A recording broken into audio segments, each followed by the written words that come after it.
Hi friends, welcome to Pradap G Tech. Realme 3 Pro എന്നൊരു ഫോണിനെ കുറിച്ച് കഴിഞ്ഞ ദിവസം നമ്മൾ പറഞ്ഞിരുന്നു. അത് ലോഞ്ച് ചെയ്തതിന്റെ ഒപ്പം തന്നെ Realme C2 എന്നൊരു ഫോൺ കൂടി ലോഞ്ച് ചെയ്തിട്ടുണ്ട്. അതൊരു എൻട്രി ലെവൽ ഫോണാണ്. അതായത് ഒരു 8000 രൂപ താഴെ നിൽക്കുന്ന ഒരു 5000 രൂപയുടെ മുകളിലായിട്ട് നിൽക്കുന്ന ഒരു ഫോൺ.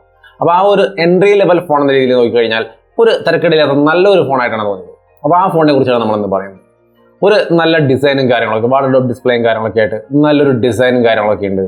അതിൻ്റെ ഒപ്പം തന്നെ റിയർ സൈഡിൽ നമുക്ക് ഡയമണ്ട് കട്ട് ഡിസൈനാണ്. ഫ്രണ്ട് സൈഡിലെ ഡിസ്പ്ലേ നമുക്ക് ഒരു 18:9 എന്ന് വെച്ചാൽ almost 90% screen to body ratio തരുന്ന നല്ലൊരു ഡിസൈനാണ് ഈ ഫോണുള്ളത്. അപ്പോൾ നല്ലൊരു ഡിസൈനും കാര്യങ്ങളൊക്കെ നമുക്ക് ഒരു എൻട്രി ലെവലിൽ ഫോണിൽ തന്നെ കിട്ടുന്നുണ്ട്. അതിൻ്റെ ഒപ്പം തന്നെ ഇതിൻ്റെ പെർഫോമൻസ് ഡിപ്പാർട്ട്മെൻറ്റും തിരക്കില്ലാത്ത പെർഫോമൻസ് ഡിപ്പാർട്ട്മെൻറ്റാണ്. Helio P22 എന്ന് പറയുന്ന നല്ലൊരു പ്രൊസസർ ഉണ്ട്. ആ റേഞ്ചിലേക്ക് പറ്റിയ ആ ഒരു പ്രൈസ് റേഞ്ചിലേക്ക് പറ്റിയ നല്ലൊരു പ്രൊസസർ. അതിൻ്റെ ഒപ്പം തന്നെ നമുക്ക് 2GB RAM 16GB സ്റ്റോറേജ്, അതേപോലെ 3GB RAM 32GB സ്റ്റോറേജ്, അങ്ങനെ രണ്ട് സ്റ്റോറേജ് വേരിയന്റുകൾ വരുന്നുണ്ട്. സ്റ്റോറേജ് കുറവാണ്, പക്ഷേ നമുക്ക് അതിനകത്ത് ട്രിപ്പിൾ കാർഡ് സ്ലോട്ട് കിട്ടുന്നുണ്ട്. അതായത് രണ്ട് സിമ്മും മെമ്മറി കാർഡ് വിടാം. മെമ്മറി കാർഡ് സെപ്പറേറ്റ് ഇടാൻ സാധിക്കുന്നതുകൊണ്ട് നമുക്ക് സ്റ്റോറേജ് വലിയ ഇഷ്യൂ അല്ല. അപ്പോൾ സ്റ്റോറേജും റാമും അതേപോലെ പ്രൊസസറും ഒക്കെ ഈ ഒരു പ്രൈസ് റേഞ്ചിലേക്ക് എല്ലാം കൂടി കൂട്ടിച്ചേർത്ത് നല്ല തിരക്കേടില്ലാത്തൊരു പെർഫോമൻസ് ഡിപ്പാർട്ട്മെന്റ് ഉണ്ട്.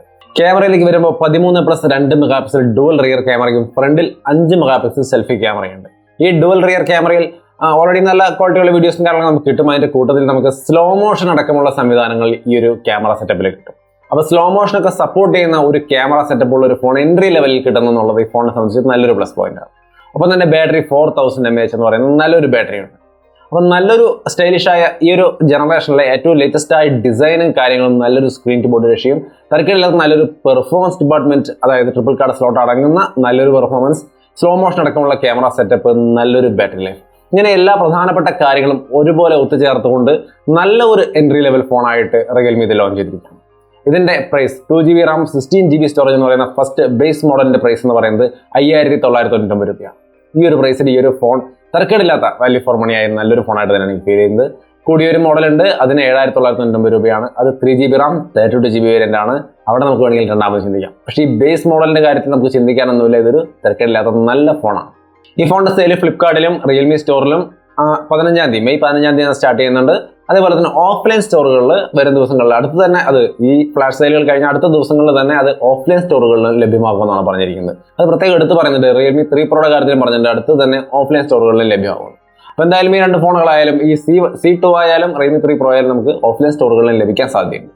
അപ്പോൾ നല്ലൊരു വാല്യൂ ഫോർ മണി ആയ ഒരു ഫോണായിട്ട് തന്നെയാണ് തോന്നുന്നത് ഈ പറയുന്ന C2ന്റെ 2GB RAM 16GB വേരിയന്റ്. അപ്പോൾ എന്തായാലും തിരക്കേടില്ലാത്ത നല്ലൊരു എൻട്രി ലെവൽ ഫോണാണ് റിയൽമി ലോഞ്ച് ചെയ്തിരിക്കുന്നത്. സ്ലോ മോഷനൊക്കെ സപ്പോർട്ട് ചെയ്യുന്നത്. അപ്പോൾ എൻട്രി ലെവൽ ആ ഒരു പ്രൈസ് റേഞ്ചിലൊക്കെ 5999 ഒരു ഫോൺ എടുക്കാൻ ഉദ്ദേശിക്കുന്ന ആൾക്കാരുണ്ടെങ്കിൽ ഈ ഒരു ഫോൺ തീർച്ചയായിട്ടും പരിഗണിക്കാവുന്ന നല്ലൊരു ഫോണായിരിക്കും. വീണ്ടും മറ്റൊരു ടെക് വീഡിയോ കണ്ടുമുട്ടാൻ നമ്മുടെ ചാനൽ സബ്സ്ക്രൈബ് ചെയ്യാത്ത സുഹൃത്തുക്കളൊക്കെ ഉണ്ടെങ്കിൽ ഒന്ന് സബ്സ്ക്രൈബ് ചെയ്ത് ആ ബെൽ ബട്ടൺ മറക്കാതെ എനേബിൾ ചെയ്ത് വെച്ചോളൂ. എങ്കിൽ മാത്രമാണ് ഇതുപോലെ ടെക് പരമായ വീഡിയോസ് ഒക്കെ നമ്മൾ അപ്ലോഡ് ചെയ്യുമ്പോൾ ഓൺ ടൈമിന് നിങ്ങൾക്ക് കാണാൻ പറ്റുള്ളൂ. വീണ്ടും മറ്റൊരു ടെക് വീഡിയോ ആയിട്ട് കണ്ടുമുട്ടാം.